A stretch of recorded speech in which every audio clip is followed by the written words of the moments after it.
Last व्लॉगमध्ये ना तुम्ही बघितलंच असेल की लग्नानंतर आम्हाला दादाकडे जायला वेळच नाही मिळाला. म्हणून मग दादा आणि वहिनी खास आम्हाला भेटायला घरी आले. घरी आल्यानंतर त्यांनी आमचं औक्षण केलं आणि आम्हाला खूप सुंदर असं गिफ्ट पण दिलं. त्यानंतर रीतीप्रमाणे दादाने आम्हाला ट्रीट द्यायला ठरवलं. मग आम्ही सगळे मिळून मालवण तडका सी फूड रेस्टॉरंटमध्ये गेलो. हॉटेलचं इंटेरियर पण इतकं सुंदर होतं आणि ना सगळीकडे फिश थीमचं डेकोरेशन एकदम युनिक आणि फोटोसाठी एकदम परफेक्ट असं होतं.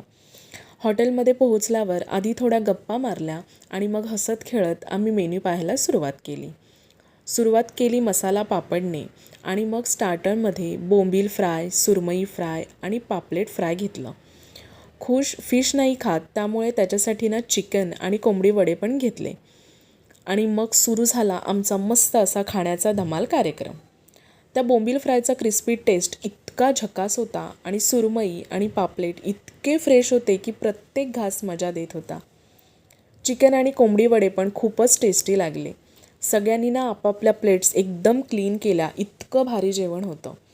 जेवणानंतर मग काय आम्ही थंडगार मोजितो पण घेतला. जेवण झाल्यानंतर दादा वहिनी घरी जायला निघाले आणि आम्हीही मग घरी यायला निघालो. तर अशा प्रकारे आजचा दिवस खूप छान आणि खूप स्पेशल गेला. सो आमचा मिनी ब्लॉग कसा वाटला, आवडला असेल तर सबस्क्राईब करा.